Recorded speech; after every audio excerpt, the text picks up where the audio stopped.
Hello students, welcome to the class. ये एक बहुत ही स्पेशल क्लास है जिसमें आज मैं आपको इम्पल्स के बारे में पढ़ाने जा रहा हूं, राइट। और हम यहाँ पे पॉइंट वाइज जो है इम्पल्स के बारे में कुछ सीखेंगे एंड स्पेशली मैं आपको 5 इंपॉर्टेंट पॉइंट्स बताऊंगा।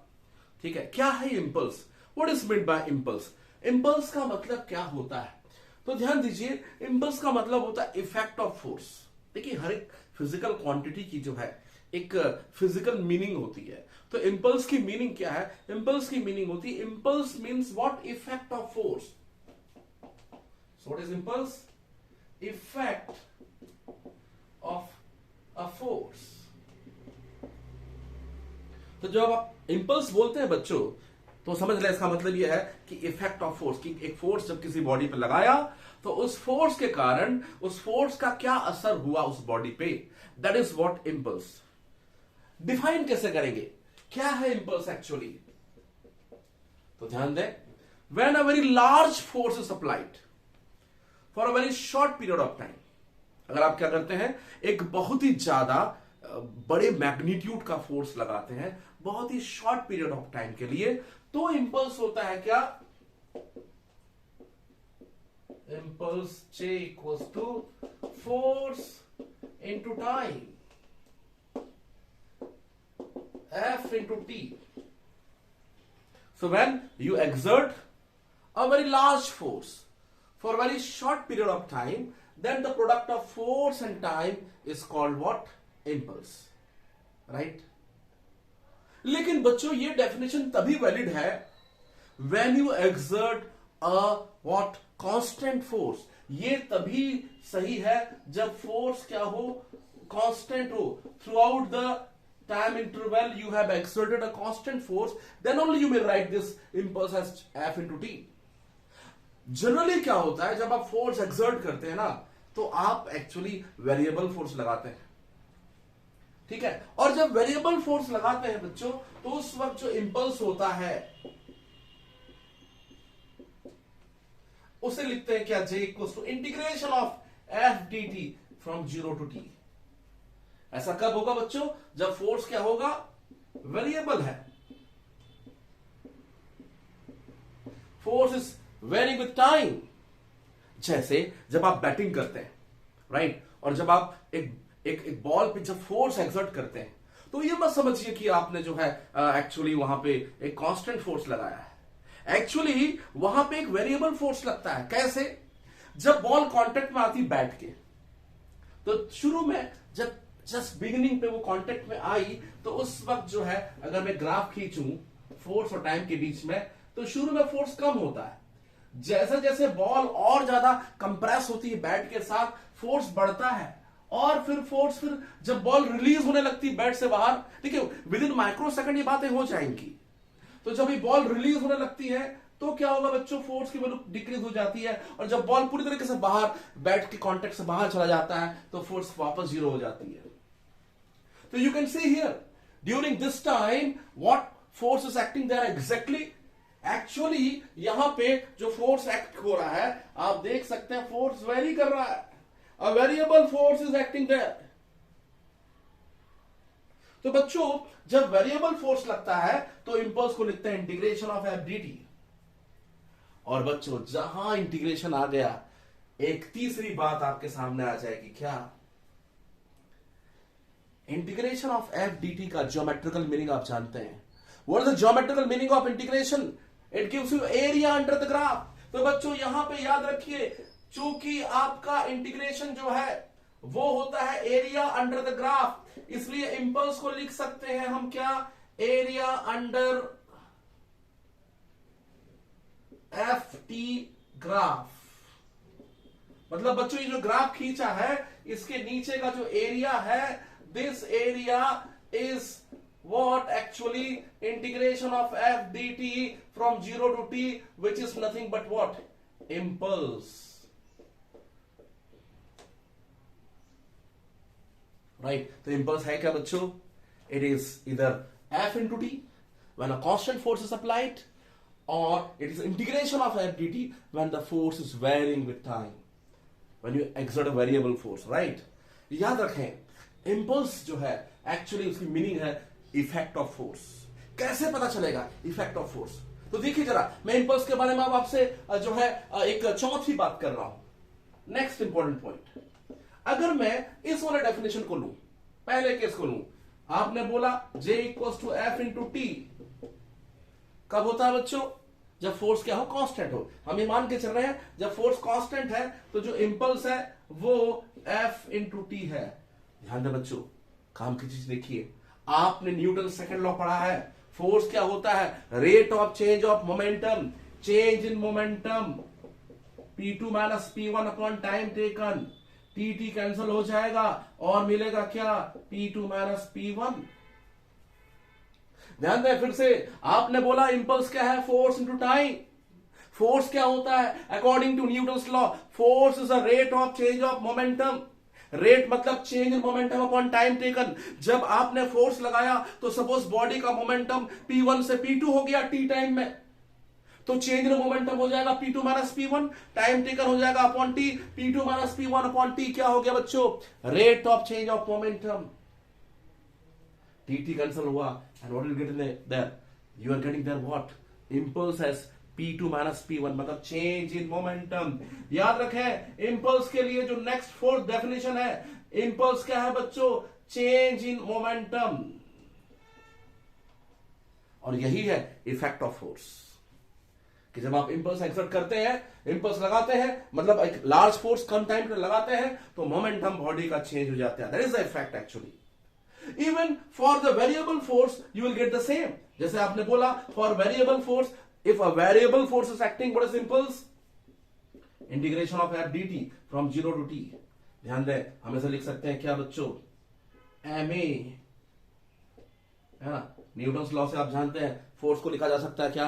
Mass into acceleration. फिर आगे वैल्यू रखें ए की, क्या होगा? ए को क्या लिख सकते हैं बच्चों? dv बाय, या बेहतर अपन ऐसा कर सकते हैं, इससे बेहतर आप अगर f को लिखते हैं क्या ज्यादा इजी पड़ेगा? dp बाय dt लिख सकते हैं। फोर्स क्या होता है? Rate of change of momentum, dp by dt। यहां से क्या होगा बच्चों? ज्यादा अच्छा रहेगा, dt dt क्या हो जाएगा? कैंसिल, और आपको मिलेगा इंटीग्रेशन ऑफ dp। अब ये p हो गया, इसलिए हम जब देखेंगे 0 से t में मोमेंटम क्या चेंज हो रहा है, तो लिमिट चेंज हो जाएगा p1 से p2, क्योंकि देखिए पहले t के रिस्पेक्ट में डिफरेंशिएट कर रहे थे। अब जैसे ही आपने फोर्स को लिखा न्यूटन्स लॉ से dp बाय dt, dt और dt कैंसिल हुआ और इससे ये आपको मिल रहा है dp, और आपका वेरिएबल अब p हो गया, इसलिए लिमिट्स भी चेंज हो जाएंगे। 0 से t में मोमेंटम चेंज हो रहा P1 से P2। अब इसको सॉल्व करें, क्या मिलेगा आपको? 1 dp का इंटीग्रेशन क्या होता है? p with the limit from P1 to P2। Solve करेंगे तो क्या हो जाएगा? ये P2 minus P1 upper limit, p की जगह वैल्यू रखते हैं आप, ठीक है? तो 1 dp का p, और जब आप लिमिट रखेंगे p की जगह P2 upper limit minus lower limit, what will you get there? You will get what? This impulse as what? Change in momentum again. So whether you apply a constant force, the impulse is change in momentum, or you apply a variable force, there also the impulse is what? Change in momentum. Are you getting the point there, students? तो बच्चों आपने देखा impulse को क्या?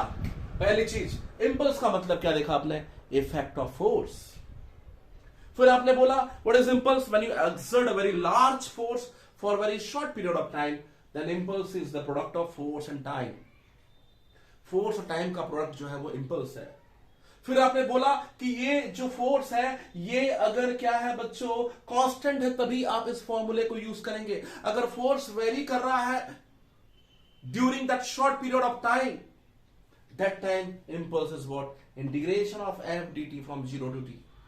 और जहां integration आया, तीसरी बात वहां पे आ गई, इंटीग्रेशन का मतलब क्या होता है? Integration means area under the F T curve. Integration की ज्योमेट्रिकल मीनिंग होती है it gives you what? Area under the graph. So अगर मैं फोर्स और टाइम के बीच ग्राफ खींचता हूं, फोर्स और टाइम के बीच अगर ग्राफ खींचते हैं बच्चों, तो ये ग्राफ अगर इस तरीके से आ रहा है, तो यहां पे ये जो एरिया होगा, this area will give you what? The integration of F d T which is impulse. और हमने चौथी बात देखी, इंपल्स एक्चुअली है क्या? इंपल्स जो है वो चेंज इन मोमेंटम है। Whether you deal it for a constant force, you when you put the value of force on the basis of Newton's second law, rate of change of momentum is force रखा, तो आपको मिल रहा है क्या? Change in momentum. यहां पर भी अगर आप वेरिएबल फोर्स लगा के इंपल्स को डिफाइन करते हैं और फोर्स की जगह जब आप न्यूटन सेकंड लॉ से डीपी बाय डीटी लिखते हैं, और वहां पे आप देख रहे हैं कि फिर से इंपल्स जो है क्या है, that is change in momentum. Now the fifth important point regarding impulse, पांचवी बात, और यह है क्या? Impulse momentum theorem. Impulse momentum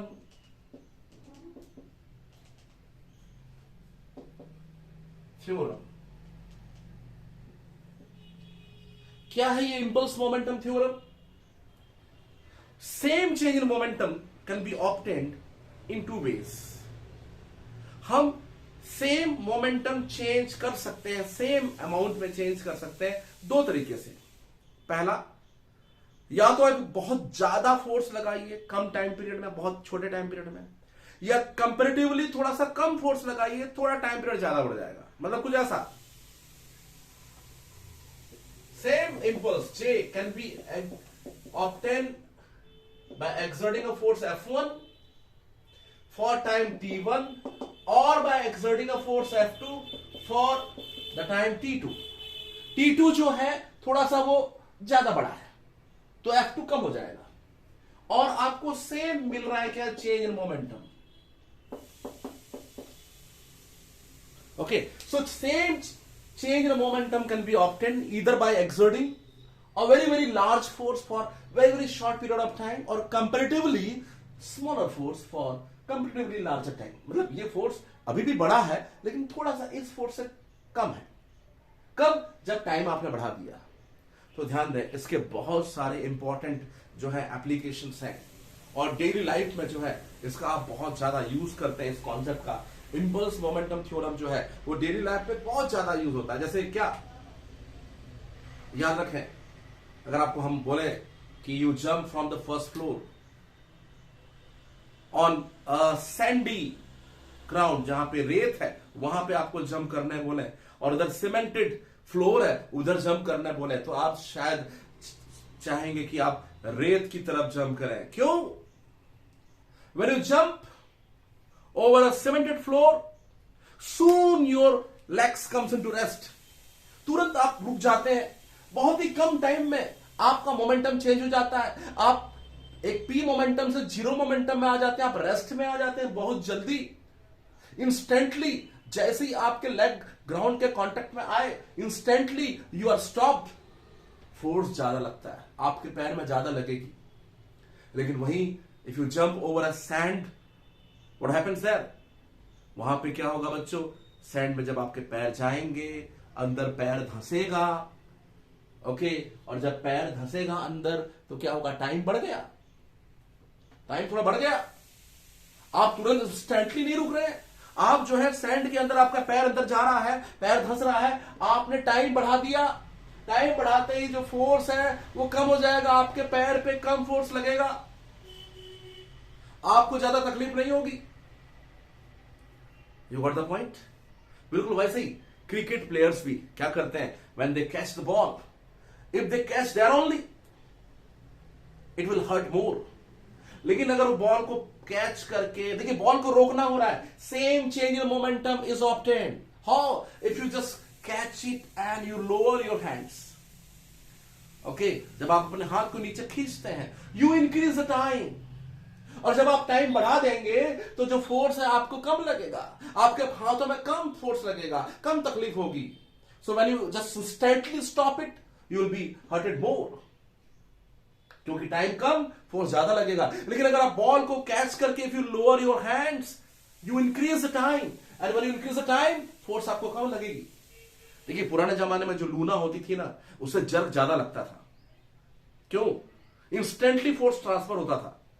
लेकिन आज की डेट में रेडियल टायर्स होते हैं, शॉकअप्स होते हैं अच्छी क्वालिटी के, तो क्या होता है? जैसे आपकी गाड़ी किसी गड्ढे में जाती है, क्या होता है? पहले टायर दबता है, फिर शॉकअप दबते हैं, टाइम बढ़ गया। इस तरीके से आप टाइम जब बढ़ा देते हैं तो आपके पास जो फोर्स पहुंचता है, आपको जर्क कम लगता है, क्योंकि आपने टाइम बढ़ा दिया है। पहले डायरेक्टली तुरंत चक्के से आपके पास जब तुरंत पहुंचता था, अब तुरंत नहीं पहुंचता है। पहले टायर दबा, फिर थोड़ा शॉकअप दबे, थोड़ा सा धीरे से you increase the time, and when you increase the time interval, what happens? For the same change in momentum, when you increase the time, the force, you will feel a less force there. आपको कम jerk लगेगा। और इसी कारण से जो है याद रखिए कि जो तुम्हारे जो ग्लास वेयर्स होते हैं उन्हें भी जो है बबल प्लास्टिक बैग से रैप किया जाता है। क्यों? इसी कारण, क्योंकि वो तुरंत ही, अगर आपका ट्रक अगर अचानक ब्रेक मार रहा है, बॉक्स के अंदर में ग्लास वेयर्स रखे हुए हैं, वो जो होते हैं बबल्ड प्लास्टिक बैग से लपेटे हुए रहते हैं, तो क्या होता है जब ब्रेक लगता है तो slowly they are stopped.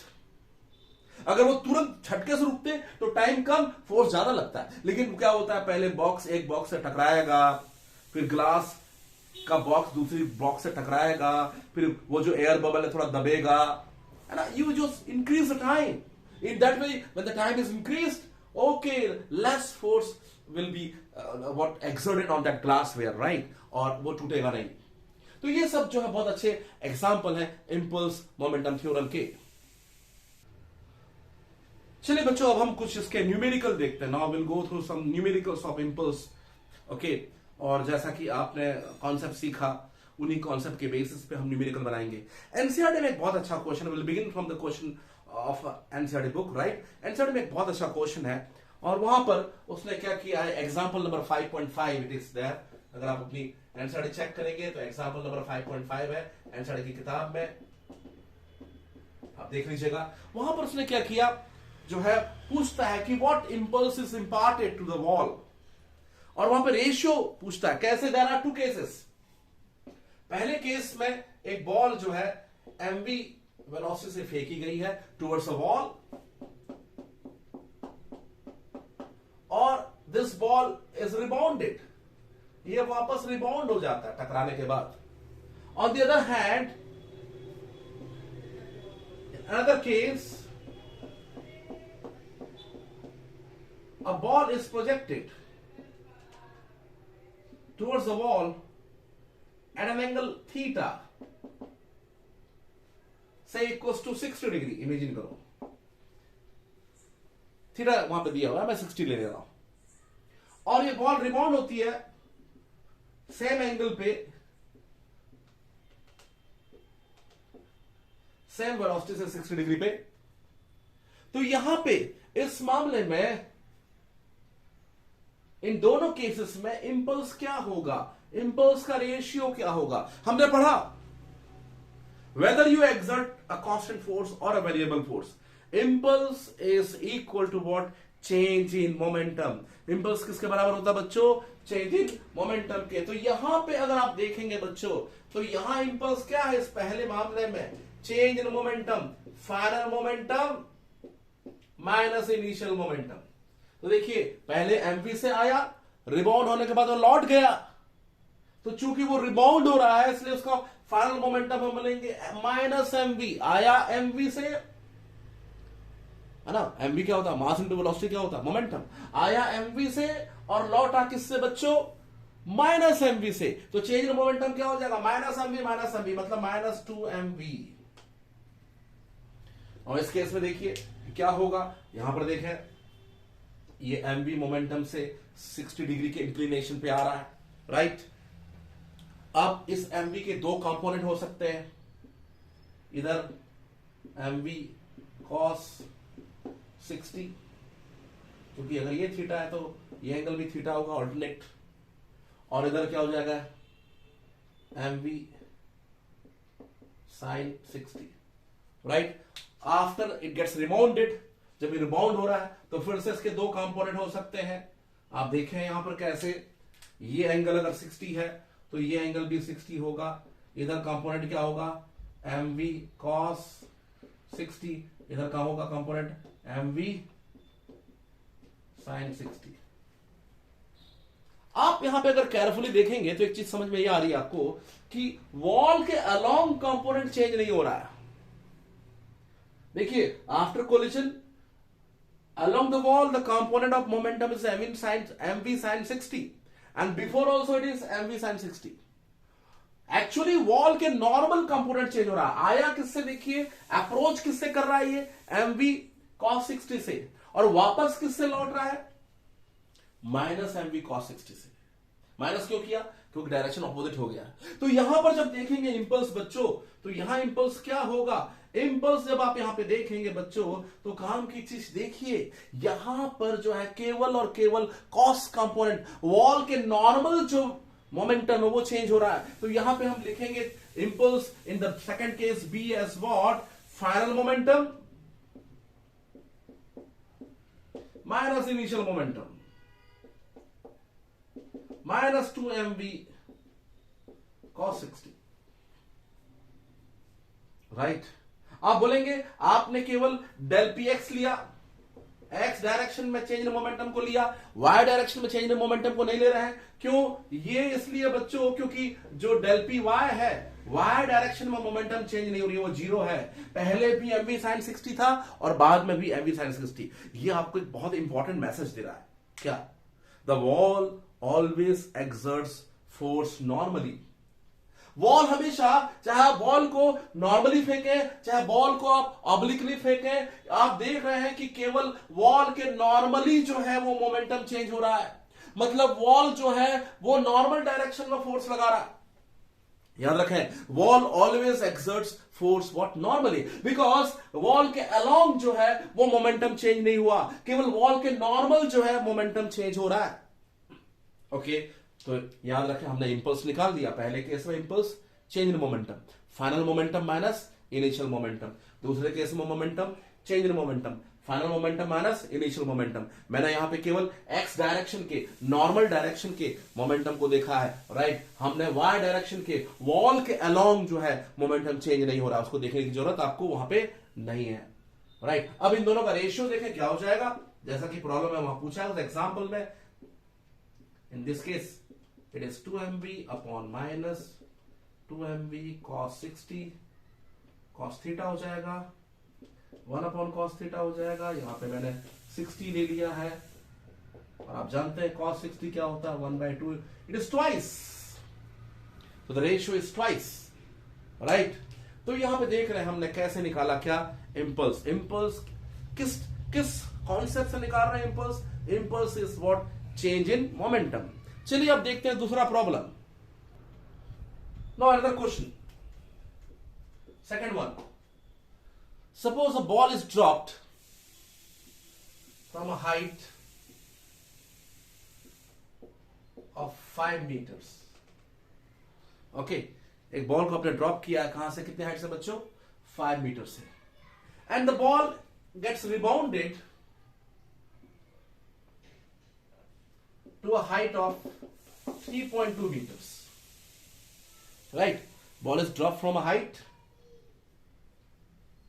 of 5 meters, and after the collision from the ground it gets rebounded to a height of 3.2 meters। और आपको यहां निकालना है कि what is the impulse imparted to the ground। तो अगर आपको देखना है कि ग्राउंड पे कितना इंपल्स लगा, कैसे निकाल सकते हैं, ध्यान दें, जब वो ग्राउंड पे टकराया तो सपोज टकराते वक्त उसकी वेलोसिटी v1 थी, तो v1 को लिखा जा सकता है √2gh1। आपने काइनेमेटिक्स में पढ़ा है कि अगर किसी बॉल को h हाइट से ड्रॉप करते हैं तो वो कितनी वेलोसिटी गेन करता है, √2gh।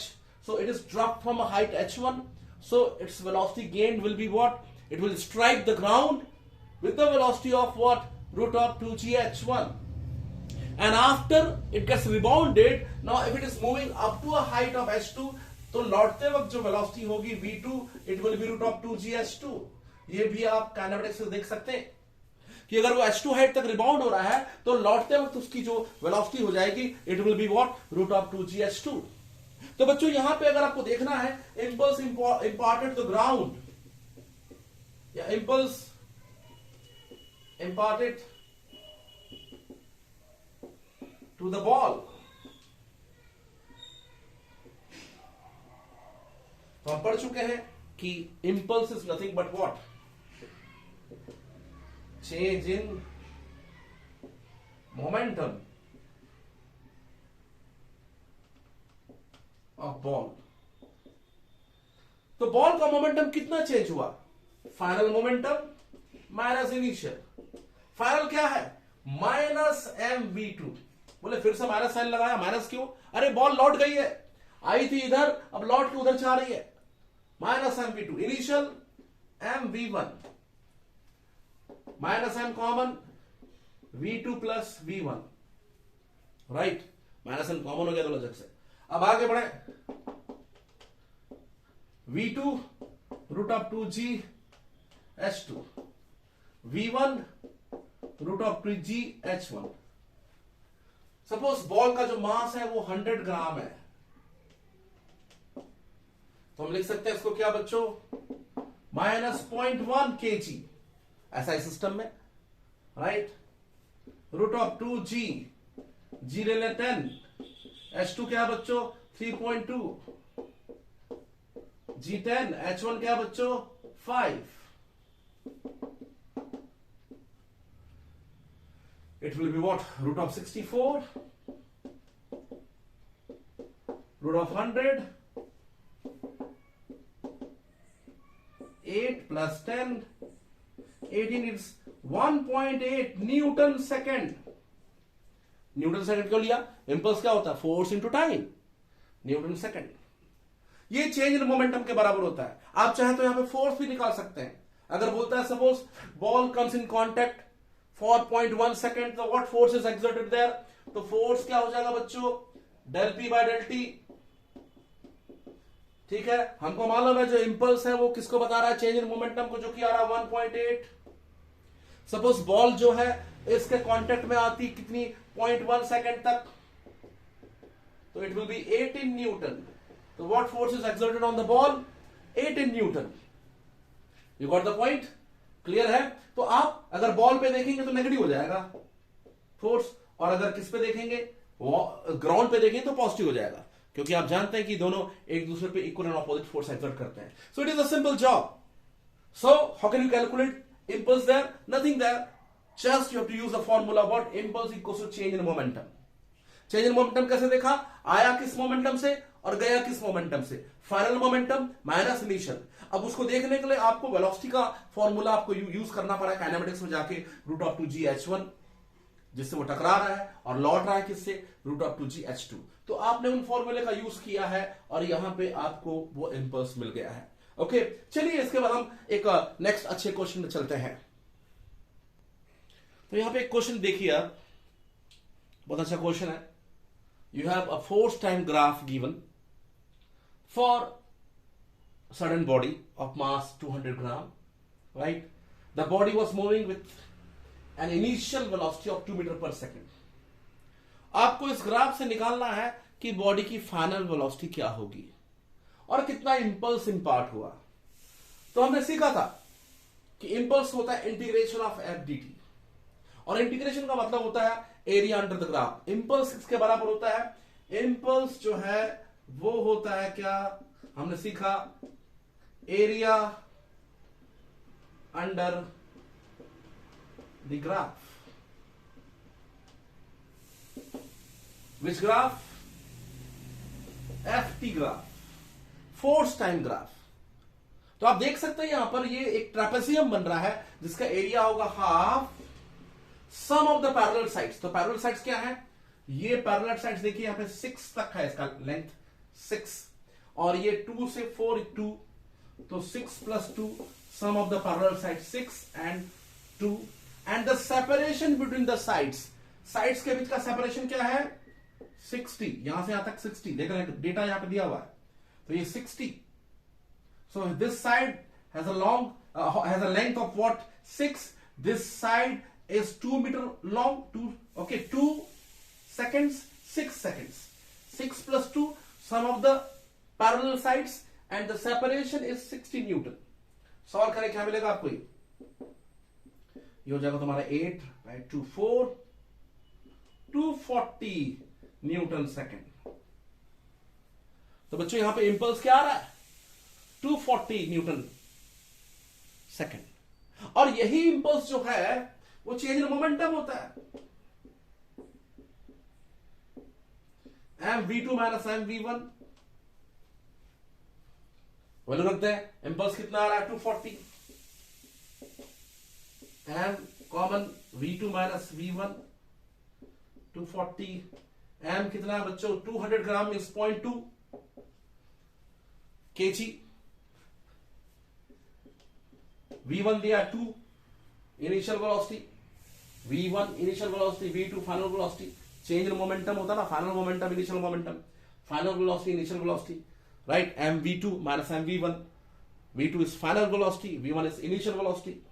सॉल्व करें क्या मिलने का है आपको, ये हो जाएगा इधर जाके 1200 बाय 2 करेंगे तो, और ये हो जाएगा इक्वल टू V2 माइनस 2 and it will give what, solve करेंगे तो फाइनल क्या मिल जाएगा, V2 की वैल्यू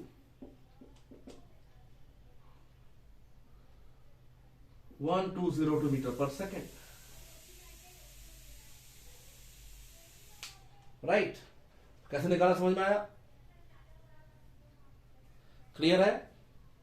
आपने पहले निकाला impulse area under the graph, right, फिर आपने क्या किया, उस इंपल्स को क्या लिखा, change in momentum, final momentum initial momentum, value रखा और आपको फाइनल वेलोसिटी मिल गई, राइट। ये भी बहुत अच्छा एक क्वेश्चन था। आगे बढ़ते एक और अच्छे क्वेश्चन में। तो आपके पास एक बहुत अच्छा क्वेश्चन है यहां पर, क्या बोलता है, force exerted on a bullet is F equals to 40 minus 100t. Find the velocity acquired by the bullet if it weighs what 25 gram. Okay, तो देखिए ध्यान दें क्या काम की चीज है यहां पर कि आप जब एक बुलेट फायर करते हैं तो उस पर वेरिएबल फोर्स लगता है। एक्चुअली आप देख रहे हैं यहां पे फोर्स वेरिएबल है, टाइम डिपेंडेंट है, बताया नहीं किस टाइम तक लगा, लेकिन आप ये जानते हैं कि बुलेट पे तब तक फोर्स लगेगा जब तक वो बैरल के अंदर है, बैरल से जैसे ही बाहर निकला फोर्स 0 हो जाएगा, राइट। ओके, तो आप इससे ये पता कर सकते हैं कि कब तक फोर्स लगा, क्योंकि देखिए अगर आपको निकालना है फाइनल वेलोसिटी, मतलब आपको निकालना है change in momentum. Change in momentum क्या होता है, इंपल्स होता है, तो आपको इंपल्स निकालना पड़ेगा। इंपल्स कैसे निकाला है, अगर वेरिएबल फोर्स होता है तो इंपल्स क्या होता है, इंटीग्रेशन ऑफ, आपने पढ़ा इंपल्स होता है क्या, integration of F d t from 0 to t। तो फोर्स तो यहां पे दिया हुआ है, t आपको मालूम नहीं है, t निकाल सकते हैं कैसे, फोर्स कब तक एक्ट होगा, जब तक वो बैरल के अंदर है, जैसे ही बैरल से बाहर निकला फोर्स 0 हो जाएगा। तो if I take what F equals to 0 I will get what 40 minus 100t equals to what 0, means 40 equals to 100t, means t equals to 40 by 100 means t equals to 0.4 second. ये आ गया, केवल 0.4 second तक ही जो है bullet barrel के अंदर होगी, 0.4 सेकेंड तक ही क्या होगा बच्चों, इंपल्स लगेगा। तो हम अगर इसको सॉल्व करना चाहते हैं, इंपल्स निकालना चाहते हैं, तो आपको इंटीग्रेट कहां से कहां तक करना पड़ेगा, ये जो फोर्स है इस फोर्स को, कितना फोर्स 40 माइनस 100t, 0 से लेकर केवल और केवल 0.4 सेकंड तक ही करना पड़ेगा, क्योंकि 0.4 सेकंड के बाद फोर्स 0 हो रहा है। अगर मैं फोर्स को 0 लेता हूं, it takes what 0.4 second for force to become 0, means barrel के अंदर वो 0.4 सेकंड तक था, फोर्स उस पर केवल 0.4 सेकंड तक लगा, ठीक है। तो कुछ नहीं, मैंने फोर्स को 0 किया और मुझे वो टाइम मिल गया जिस टाइम तक जो है बुलेट पे फोर्स लगा, राइट। और उस टाइम तक अगर मैं फोर्स को इंटीग्रेट कर दूं, आई विल गेट इंपल्स। क्या मिलेगा जरा देखें, इंपल्स यहां पे हमको ये 40 माइनस 100t इंटीग्रेट करेंगे तो ये हो जाएगा 40 इंटू टी, ये हो जाएगा क्या 100 into T square by 2, integration आपको आता है, लिमिट फ्रॉम 0 टू 0.4, आगे बढ़े, ये मिल जाएगा 40t minus 50t square 0 to 0.4, right. आगे बढ़े, वैल्यू रख दें, ये हो जाएगा 40 into 0.4 upper limit 0.4 square, minus lower limit करेंगे तो 0 हो जाएगा, यहां भी 0 यहां भी 0। तो आपने क्या किया, पहले t की जगह अपर लिमिट रखा 0.4,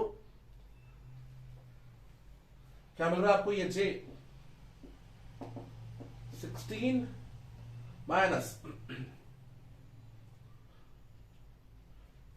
8, राइट। इसको सॉल्व करेंगे, what will get there? 8. 4 into 4, 0.16 into 50 करेंगे तो आपको मिल जाएगा क्या? 8. So finally impulse आ रहा बच्चों 8 न्यूटन सेकेंड, राइट। तो ये जो वेरिएबल फोर्स लगा बुलेट पे, उसके कारण जो इंपल्स उसको मिला वो है 8 न्यूटन सेकेंड।